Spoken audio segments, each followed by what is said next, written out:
Bible कहती है जब परमेश्वर ने लोगों की दुहाई को सुना, कौन से लोग?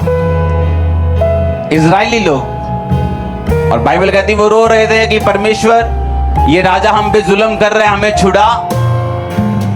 और परमेश्वर ने उनकी दुहाई को सुना और मूसा को ठहराया और चुना। मूसा को बोला कि मेरे लोग रो रहे हैं, प्रार्थना कर रहे हैं, मैं उनको छुड़ाने के लिए नीचे आ गया हूं, अब तू जा और उनको छुड़ा। ऐसा है कि नहीं है? और बाइबल कहती परमेश्वर ने मूसा को भेजा। मूसा ने कहा मैं अकेला नहीं जाऊंगा, मैं थथलाऊं। एक लंबी बहस के बाद परमेश्वर ने उसके भाई को ठहरा दिया कि तेरा भाई, तू अपने भाई से बात करना, तेरा भाई राजा से बात करेगा।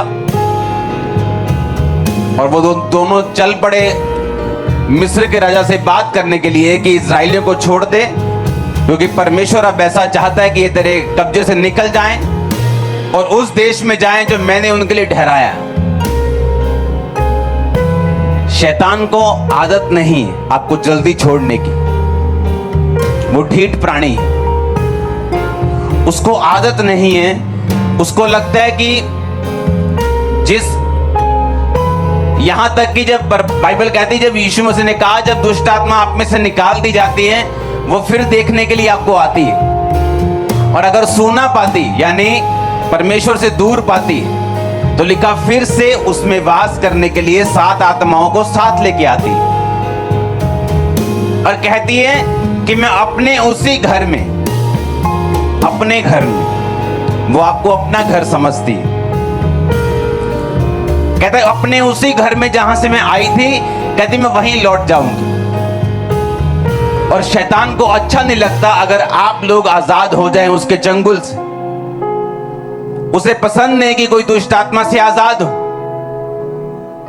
और बाइबल कहती जैसे ही उन्होंने राजा को बोला, राजा हम लोग तुझे बोलते हैं कि इन लोगों को छोड़ दे ताकि अपने परमेश्वर के लिए 3 दिन के रास्ते पे जाके बलिदान करें और तू इनको जाने दे, सब बच्चों समेत, सब बुजुर्गों समेत, सब जानवरों समेत।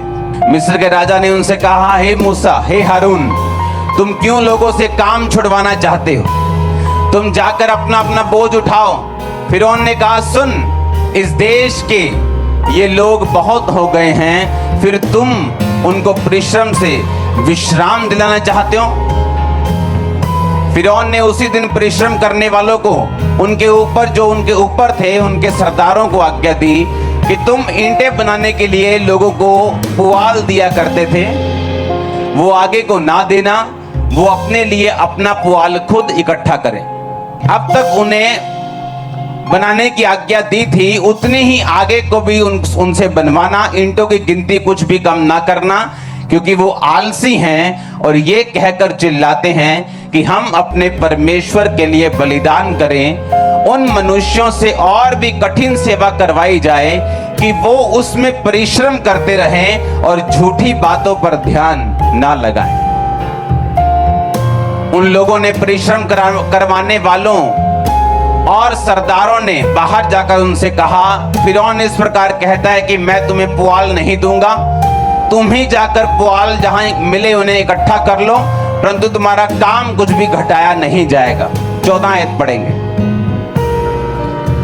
इस्राएलियों में से जिन सरदारों को फिरौन ने परिश्रम करने वालों के ऊपर अधिकारी ठहराया था, उन्होंने मार खाई जब उनसे पूछा गया कि क्या कारण है कि तुमने ईंटों की गिनती पूरी नहीं की।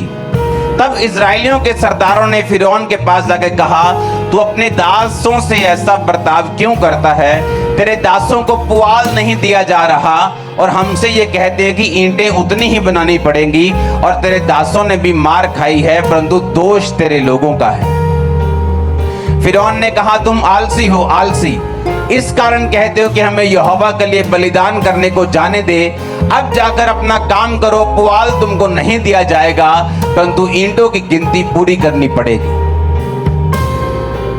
अपने पड़ोसी को बोलो, ध्यान से सुन। मैंने आपको क्या कहा प्रीचिंग से पहले कि परमेश्वर की योजना अगर आप समझ गए और शैतान की समझ गए तो आप सेम नहीं वापस जाओगे। मान लो 10 लोग थे, उनको बोलते थे कि 400 ईंट रोज बनानी है, ये लो तूड़ी, वो सामने मिट्टी पड़ी है, उठाओ और बनाओ। फिर उन लोगों का लीडर आ गया मूसा, राजा से बात की कि राजा इन लोगों को छोड़ दे। राजा ने कहा ठीक है, ये लोग काम छोड़ना चाहते हैं, ये आलसी हो गए, इनको डबल काम कराओ। बोलो तूड़ी मिलती थी ना जो, वो भी नहीं मिलेगी, पर ईंटें उतनी ही बनानी पड़ेंगी। पर क्या हुआ फिर? जो लोगों के काम करवाने वाले मुखिया थे उन्होंने मार खाई कि ईंटें पूरी क्यों नहीं हुई।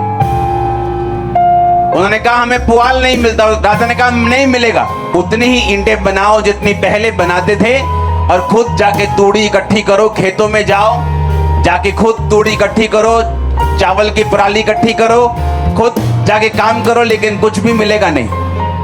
और बाइबल कहती उनके सरदारों ने इकट्ठे होकर मूसा से कहा तू यहाँ पे जब से आया है हमारे संकट के दिन आ गए हैं, हमारी मुसीबतें बढ़ गई। और राजा ने कहा अपने लोगों से इन पे इतना भार डालो कि ये झूठी बातों पर ध्यान ना लगाएं। पर क्या वो झूठी बात थी? मैंने कहा क्या वो झूठी बात थी? वो किसकी बात थी? परमेश्वर की। वो वचन था, वो झूठा नहीं था। लेकिन उन्होंने क्या कहा?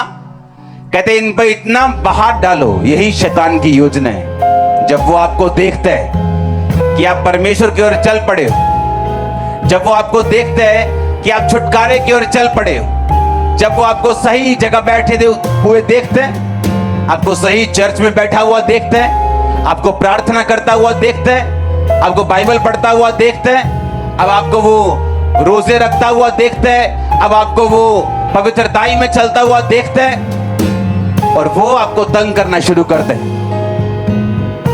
और आप हैरान होते हैं कि मुझे मेरे दुख बढ़ क्यों गए, शैतान मुझे और तंग क्यों कर रहा है, मेरा और विरोध क्यों हो रहा है। क्योंकि पहले आप गुलामी के अधीन थे। शैतान को मालूम था कि ये मेरा बंदा है, ये मुझे छोड़ के कभी नहीं जाने वाला। लेकिन अब आप जीवित परमेश्वर के पास आना चाहते हो, और वो आपको छुटकारा देना चाहता है। और शैतान को ये बात मालूम है, उसको मालूम है कि अगर मैं इसको रोकूंगा नहीं तो ये सदा के लिए आजाद हो जाएगा और वहां जाएगा जिसके लिए परमेश्वर ने इसे बुलाया। यीशु मसीह ने, परमेश्वर यहोवा ने कहा मैं तुम्हें उन देशों में लेके जाना चाहता हूं जहां दूध और शहद की नदियां बहती। दूध यानी एंड प्रोडक्ट। एक गाय को लो, गाय को पालो, गाय को खिलाओ, उसको पहले बड़ा करो, खिलाओ पिलाओ, फिर उसका दूध निकलता है, वो उसका एंड प्रोडक्ट है। हाँ, शहद एंड प्रोडक्ट है। मक्खियां पालो, वो फूलों पे बैठेंगी, लास्ट में शहद देंगी, वो उसका एंड प्रोडक्ट है।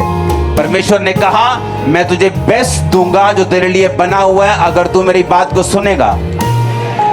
मैं तुझे एंड प्रोडक्ट दूंगा, दूध और शहद की नदियां जहां बहती मैं वो देश दूंगा। और जब शैतान आपको ये बात देखता है, जब आप बाइबल पढ़ते हैं, आप चर्च जाते हैं, आप परमेश्वर के रास्तों को फॉलो करना शुरू कर देते हैं, उसको मालूम है जिस तरह इजरायली छुड़ाए गए थे ये लोग छुड़ाए जाएंगे। अब वो क्या करते हैं? आपके रिश्तेदार के जरिए आते हैं, सताव के जरिए आते हैं, मुश्किलों के जरिए आते हैं। आप पे और अधिक वो आप पे बोझ और भार डालने की कोशिश करता है ताकि आप परमेश्वर की बातों पर ध्यान ना लगाएं। Hallelujah hallelujah. मेरा ईमान है कि आप इन वीडियो के वसीले से बहुत बरकत को पा रहे हैं। इसी तरह की और वीडियो देखने के लिए आप हमारे चैनल को सब्सक्राइब करें, वीडियो को लाइक करें और दूसरों तक भी शेयर करें ताकि खुदावंद आपको भी बहुत ज़्यादा बरकत है। आमीन। God bless you all.